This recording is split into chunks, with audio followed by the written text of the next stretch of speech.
जुलाई 2026 सिंह राशि, हेल्थ, परिवार, यात्रा, योग कैसा रहने वाला है। लियो राशि का स्वामी है वो सूर्य है, और सूर्य है वो मिथुन राशि में एवं कर्क राशि में गोचर करेगा। तो लियो राशि वाले जातकों के लिए जुलाई 2026 के अंदर व्यापार की दृष्टि से, पारिवारिक दृष्टि से क्या क्या लाभ होने वाला है और कौन से क्षेत्र के अंदर उन्नति को देने वाला समय रहेगा। मैं पंडित राजेश दवे, वैदिक ज्योतिष परामर्श केंद्र।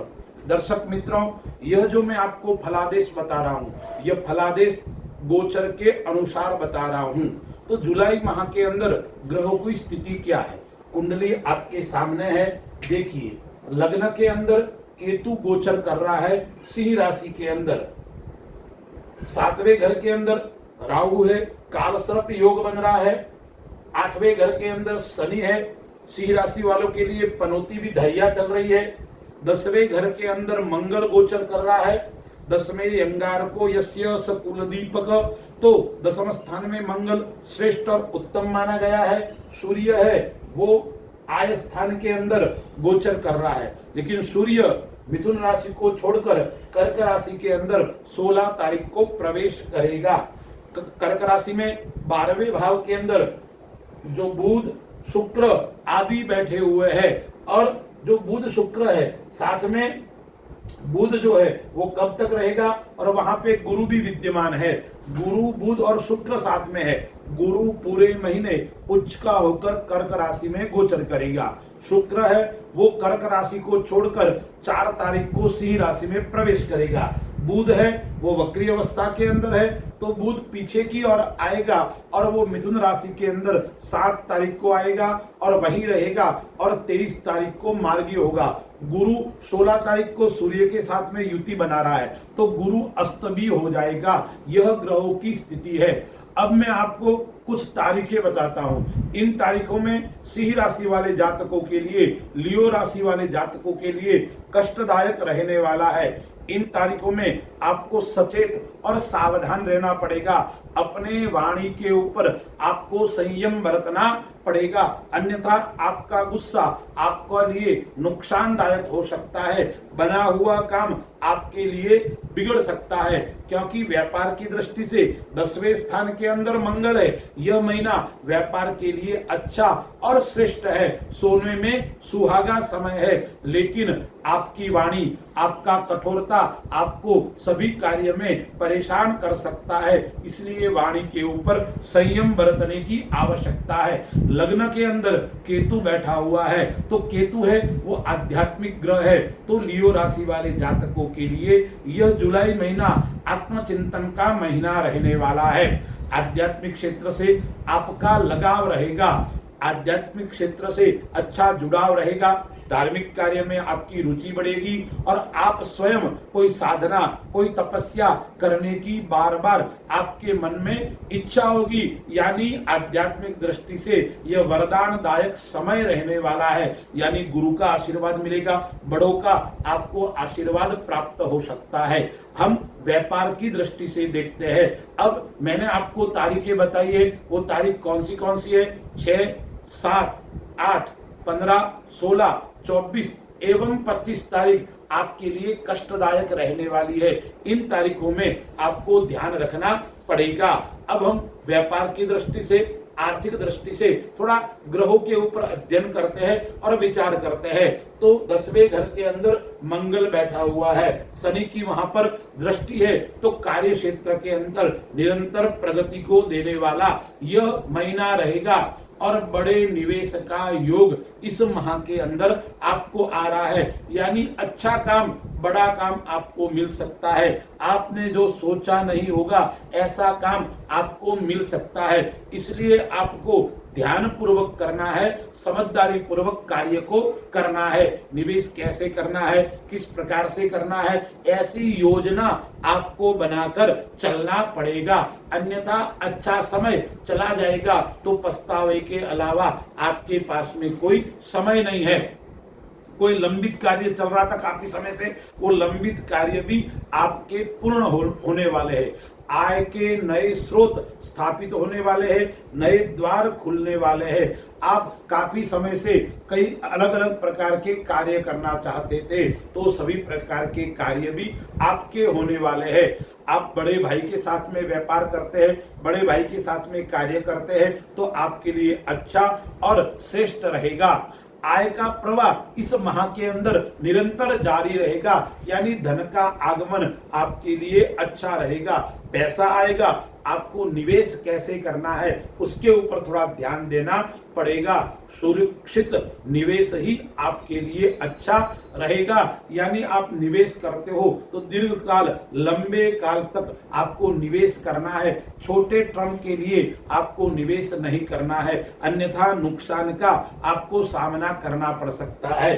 7वें घर के अंदर राहु बैठा है, तो साझेदारी है, उसके अंदर आपके भावनात्मक जो संबंध है उसको नहीं रखना है। स्पष्ट बात करके ही साझेदारी करोगे तो आपको लाभ की प्राप्ति होगी।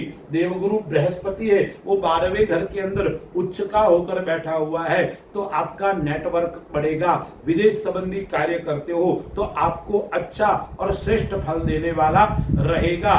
परंतु मुकदमा है, कोर्ट कचेरी है, उससे आपको बचकर रहना है, उसमें आपको नुकसान हो सकता है।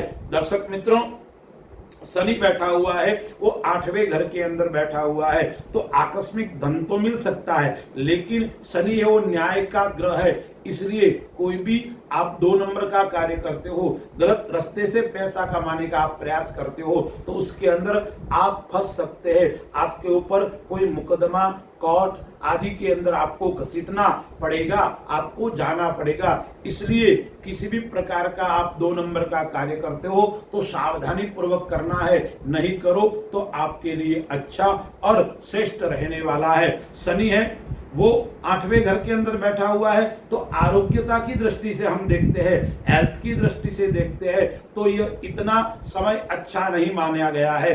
दुर्बलता रहेगी, शरीर के अंदर कमजोरी रहेगी, और पुरानी जो बीमारी है वो आपको पुनः उत्पन्न हो सकती है। पुरानी समस्या आपके सामने खड़ी हो सकती है, इसलिए आपको हेल्थ की दृष्टि से थोड़ा आपको ध्यान रखना पड़ेगा। स्वास्थ्य के प्रति आपको बिल्कुल लापरवाही नहीं करनी है।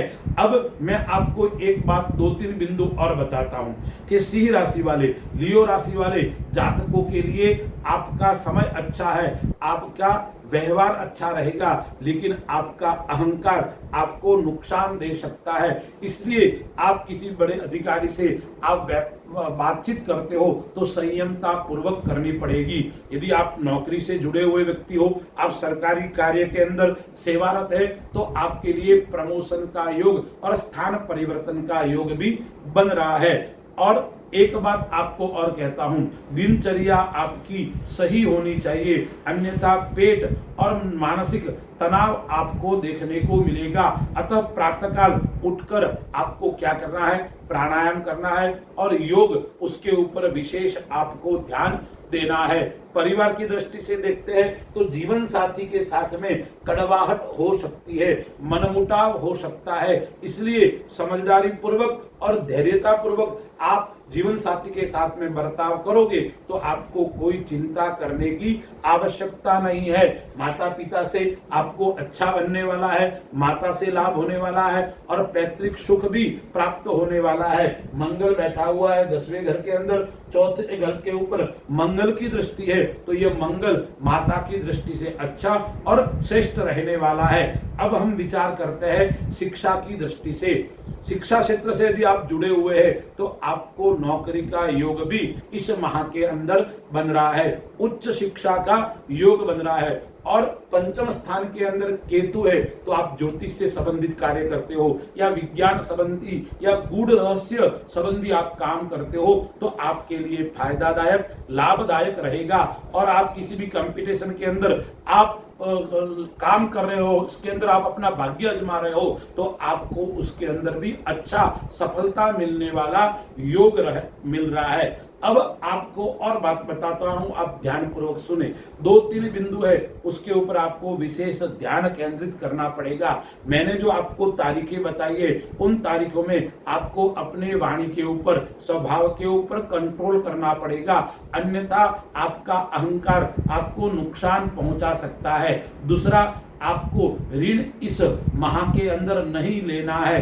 ऋण लोगे तो आप चुकाने के लिए आपके लिए प्रयत्न करना पड़ेगा, समस्या का सामना आपको करना पड़ेगा। लियो राशि वाले जातकों के लिए कौन से उपाय करने चाहिए? तो ओम गृणी सूर्याय नमः उस मंत्र का पाठ करना चाहिए। और घर के अंदर जो बड़े हैं, बुजुर्ग है, उनका सम्मान करना, उनका आदर सत्कार करना, और संभव हो तो अनाथ आश्रम में जाकर या वृद्धाश्रम आश्रम में जाकर उनको भोजन करवाना आपके लिए उत्तम और श्रेष्ठ रहेगा। दान के अंदर गेहूं और गुड़ का दान करो तो आपके लिए उत्तम और श्रेष्ठ रहेगा। लियो राशि वाले भगवान सूर्य नारायण को प्रतिदिन जल अर्पण करें। अस्तु। जय श्री राम।